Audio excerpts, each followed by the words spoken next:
Disclaimer: this video examines a publicly circulating phone recording for analytical purposes. No claims are made beyond the content of the conversation itself. The analysis focuses on structural mechanisms of governance, not on the personal intent of any individual speaker. What you are about to hear is a phone conversation between a Chinese netizen and a Baidu customer support representative. The caller is complaining that digital flowers, virtual tributes sent to the late actor Yu Menglong on his Baidu Baike profile, were repeatedly removed and rendered invisible. She demands to know why this happened and asks for their restoration. The conversation is indirect and euphemistic. Please read the subtitles carefully. 于朦胧这个送花机制的问题啊，您是不是这边看到其他的这个明星就没有这个问题吧？是的，其他明星是没有这个问题的，但是就他的这个送花数据一直是被百度删减、被百度偷的。这个不是您想象的这样，因为这个关于于朦胧这件问题呢，是受到国家层面的管控的。为什么国家层面为什么要管控于朦胧呢？这个问题就没有办法跟您细说，这涉及一个政治敏感性的东西。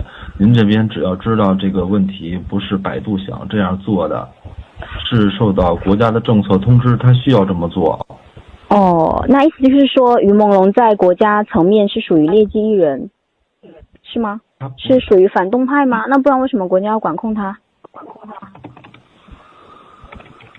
您这个我这边没法跟您这个是很清楚的解释这个问题，您大概了解这个情况就行了。您可以自己想一下为什么会这样。是为什么会这样呢？他又不是劣迹艺人，是吧？他只是去世了而已，我为什么要这么对他呢？因为最近我们这边也处理很多像您这种投诉的问题，然后我这边去跟一般诉求人解释的时候，也都是像您这样的这种情绪和想法，我这边也非常理解。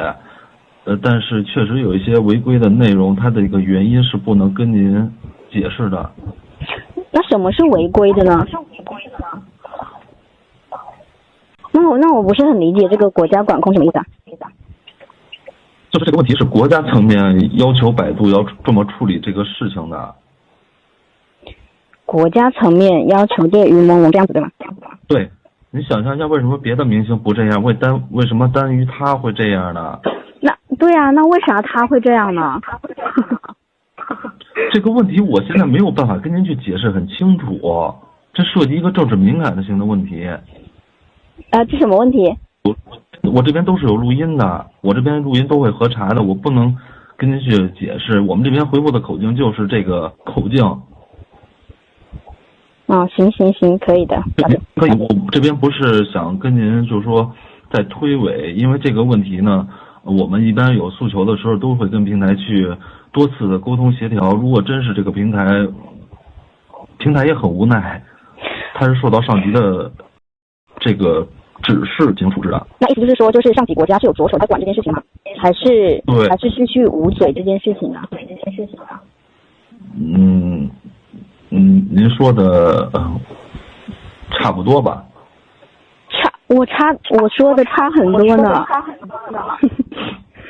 我指的管这件事情是那个，我觉得你应该能懂我的意思啊。那我说的捂嘴的话，那就是可能像大家想的那样了。对，就是是什么意思？就是您想象的这个事情捂嘴的这个问题啊。因为针对于猫。This exchange reveals two inseparable properties of Z-era personalist totalitarianism. First, it is a demonstration of how authority operates through unspeakability.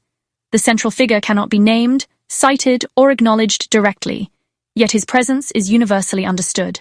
Second, personal will is reflected at the national level. Once an issue touches that unspeakable authority, individual preference is absorbed into the system and enforced as state behavior. No written order is issued, no regulation is cited, no name is spoken.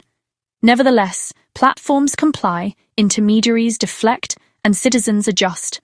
the personal and the national collapse into a single operational signal. This produces a structural dilemma. If no intervention occurs, collective memory does not fade. Remembrance persists organically across platforms, sustained by decentralized, seemingly apolitical acts, such as digital mourning. But once intervention does occur, as in the deletion of digital flowers, traces of power inevitably surface. Ambiguous explanations, euphemistic acknowledgements, and nervous refusals to explain all point to the same conclusion. The issue has entered the unspeakable zone. Xi Jinping. Suppression confirms sensitivity. Denial confirms presence. Intervention, by its nature, leaves evidence. The result is a governance system trapped by its own logic. Lies cannot remain logically sealed because anticipatory enforcement leaves behavioral footprints. Platforms deny agency while invoking state-level control. Representatives refuse to explain while confirming significance. Citizens do not name the source, yet immediately understand it. This is a feature of personalist rule. When one individual's will anchors the system, even neutral acts acquire political weight. Power becomes omnipresent precisely because it is never fully articulated. The outcome is a society where everyone polices themselves so perfectly that the state barely has to lift a finger. Proof that in Xi-era China, people don't need orders because they already know what not to do. And yet, somehow, everyone still manages to stumble just enough to keep the system busy. Increasingly, fewer people are afraid, which may be a quiet but meaningful sign that the system's grip is not absolute.